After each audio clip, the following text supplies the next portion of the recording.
ಭಾರತವನ್ನು ಸಾರ್ವಭೌಮ ಸಮಾಜವಾದಿ ಜಾತ್ಯತೀತ ಪ್ರಜಾಸತ್ತಾತ್ಮಕ ಗಣರಾಜ್ಯವನ್ನಾಗಿ ರೂಪಿಸುವುದಕ್ಕಾಗಿ ಭಾರತದ ಎಲ್ಲಾ ಪ್ರಜೆಗಳಿಗೆ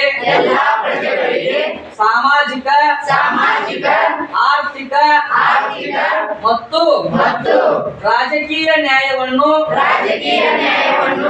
ವಿಚಾರ ಅಭಿವ್ಯಕ್ತಿ ನಂಬಿಕೆ ಧರ್ಮ ಮತ್ತು ಉಪಾಸನೆಯ ಸ್ವಾತಂತ್ರ್ಯವನ್ನು ಸ್ಥಾನಮಾನ ಮತ್ತು ಅವಕಾಶಗಳ ಸಮಾನತೆಯನ್ನು ದೊರೆಯುವಂತೆ ಮಾಡುವುದಕ್ಕಾಗಿ ವ್ಯಕ್ತಿ ಗೌರವ ದೇಶದ ಏಕತೆ ಮತ್ತು ಸಮಗ್ರತೆಗಾಗಿ ಎಲ್ಲರಲ್ಲಿ ಭ್ರಾತೃತ್ವ ಭಾವನೆಯನ್ನು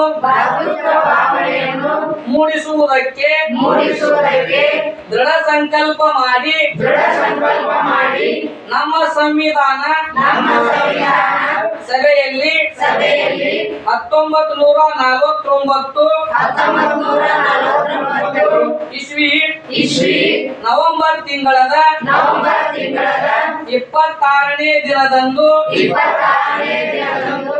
ಈ ಸಂವಿಧಾನವನ್ನು ನಮಗೆ ನಾವೇ ಅರ್ಪಿಸಿಕೊಂಡು ಅಂಗೀಕರಿಸಿ ಶಾಸನವಾಗಿ ವಿಧಿಸಿಕೊಂಡಿದ್ದೇವೆ. ಪ್ರತಿಜ್ಞಾ ವಿಧಿ ಸಮಾಪ್ತಿ.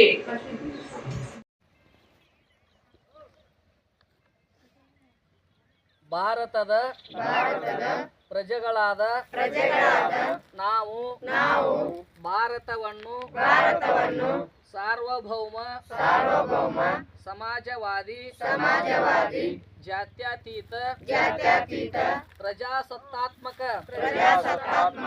ಗಣರಾಜ್ಯವನ್ನಾಗಿ ರೂಪಿಸುವುದಕ್ಕಾಗಿ ಭಾರತದ ಎಲ್ಲಾ ಪ್ರಜೆಗಳಿಗೆ ಸಾಮಾಜಿಕ ಆರ್ಥಿಕ ಮತ್ತು ರಾಜಕೀಯ ನ್ಯಾಯವನ್ನು ವಿಚಾರ ಅಭಿವ್ಯಕ್ತಿ ನಂಬಿಕೆ ಧರ್ಮ ಮತ್ತು ಉಪಾಸನೆಯ ಸ್ವಾತಂತ್ರ್ಯವನ್ನು ಸ್ಥಾನಮಾನ ಮತ್ತು ಅವಕಾಶಗಳ ಸಮಾನತೆಯನ್ನು ದೊರೆಯುವಂತೆ ಮಾಡುವುದಕ್ಕಾಗಿ ವ್ಯಕ್ತಿ ಗೌರವ ದೇಶದ ಏಕತೆ ಮತ್ತು ಸಮಗ್ರತೆಗಾಗಿ ಎಲ್ಲರಲ್ಲಿ ಭ್ರಾತೃತ್ವ ಭಾವನೆಯನ್ನು ಮೂಡಿಸುವುದಕ್ಕೆ ದೃಢ ಸಂಕಲ್ಪ ಮಾಡಿ ನಮ್ಮ ಸಂವಿಧಾನ ಸಭೆಯಲ್ಲಿ 1949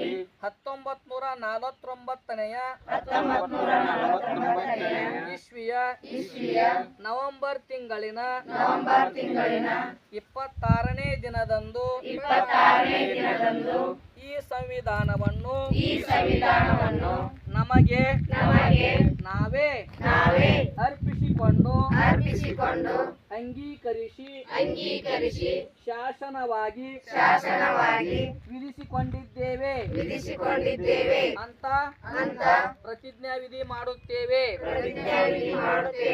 ಬೋಲೋ ಭಾರತ್ ಮಾತಾ ಕಿ ಜೈ. ಬೋಲೋ ಭಾರತ್ ಮಾತಾ ಕಿ ಜೈ.